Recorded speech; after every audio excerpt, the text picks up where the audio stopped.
Hello? Hey! Oh, thank God, you're back. Yeah, I'm found again. So, how was Lombok?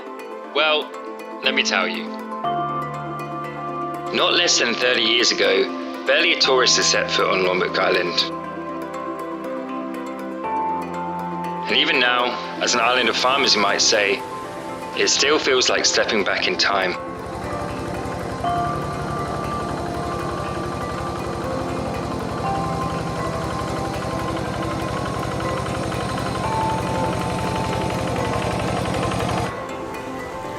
There's only a handful of places in the world that I feel at home, and this island has welcomed me truly.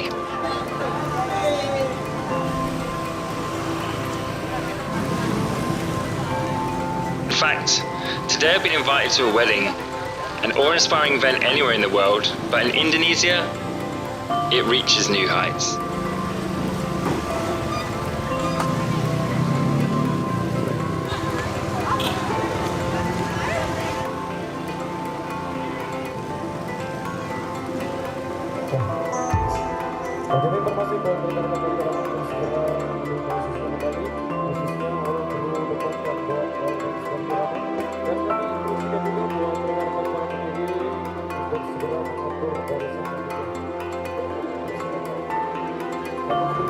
They say that beauty is in the eye of the beholder.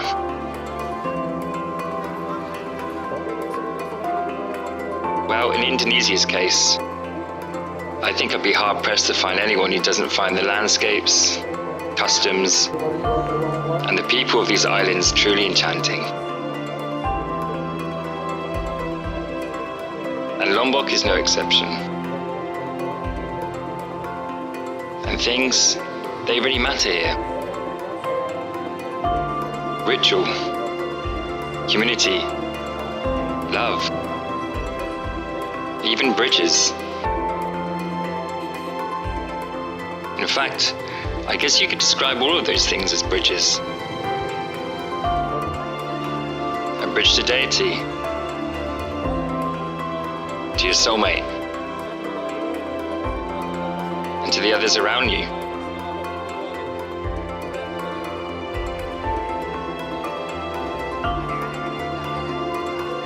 This world needs bridges.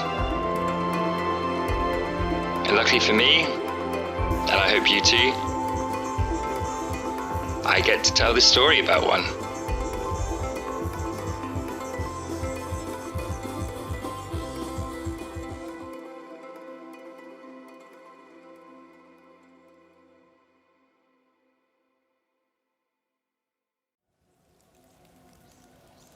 So how did I end up in Gunungsari? Well, that's an interesting question. I'm almost tempted to say fate, as it felt like it a bit. But I suppose, and on reflection, the interesting part isn't about how I found this village, but it's about why I stayed.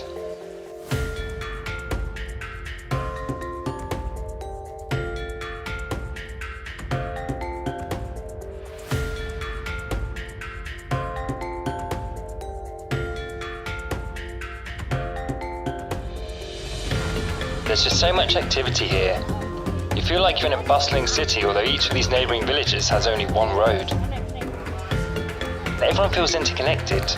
It's something I recognise from growing up in a village myself, but see it diminishing in a modernising world. Lembasari and Kakate are like binary stars. And the gravity in this scenario, the social adhesive that connects and supports everyone here, is having access to the mosque, the school, and the market. But tragically, just 1 year ago, that connection was severed. Kondisi yang ada di sekitaran Ayat Greneng, jadi kondisi airnya semakin meluap, guys. In just 4 hours, the region of Gunungsari received an entire year's worth of rain.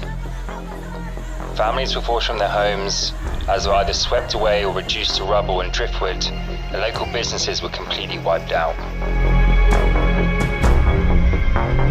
And to finish, the sheer force of the water ripped apart and demolished the only bridge linking the two villages with the mosque, school, and market the residents so deeply relied on.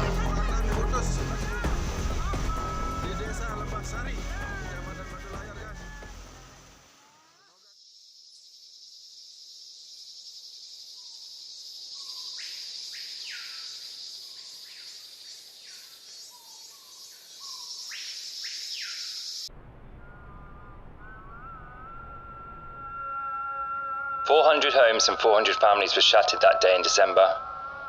Roads and water pipes were damaged from landslides, with many homes buried deep in mud and debris. Rice paddies also suffered the same fate.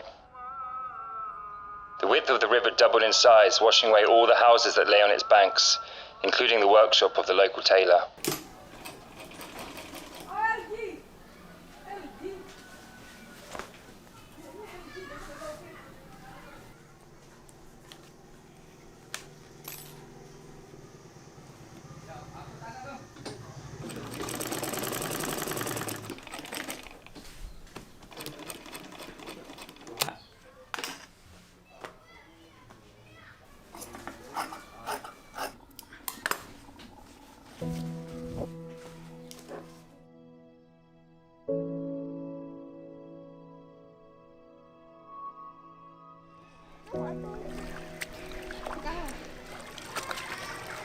I would hear more stories from residents about how the floods claimed their houses, businesses and possessions, including from one family who lost almost everything, if not for their teenage son.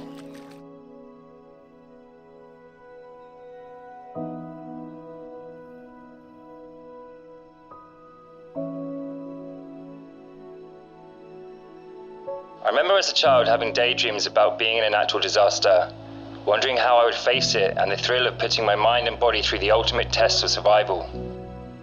But after listening to the reality of this bizarre fantasy, it's not a test you'd want to fail.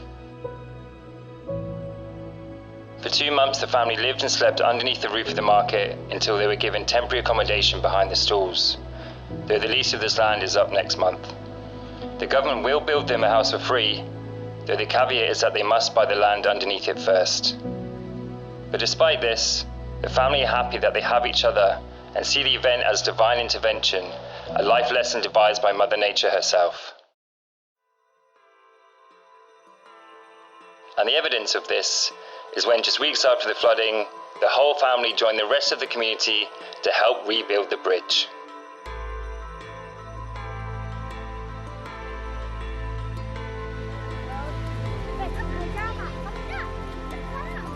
You see, when you look across the island of Lombok, an old tradition still persists in the rural fringes, villages, and in the minds of the people. It's known as Gotong Royong, and it means working together for the benefit of the community.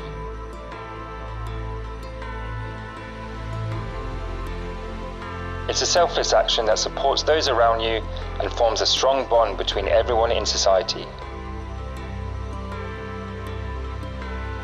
And for the villages of Gunungsari and Kerley, the residents couldn't wait for government inaction and set about building their beloved bridge themselves.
Gotong Royong really did save Kerley and Gunungsari, and it wasn't only the adults who got involved.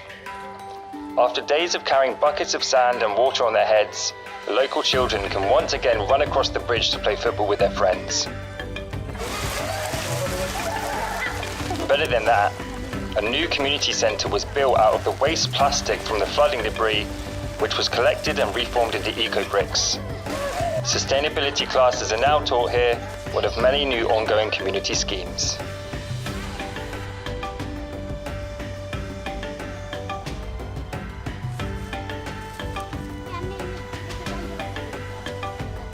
The market also got its customers back, and if not for the new bridge, villagers from Gunungsari would have had to make a 45-minute round trip just to grab groceries, costing families unnecessary money in fuel.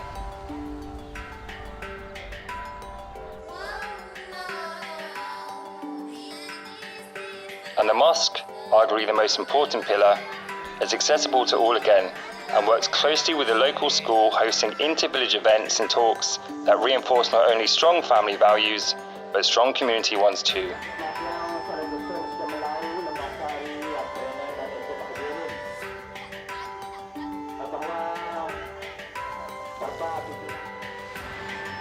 As a teenager, when entering into the working world, I wrote the quote, "If you're not learning, you're not living," on the top of my CV.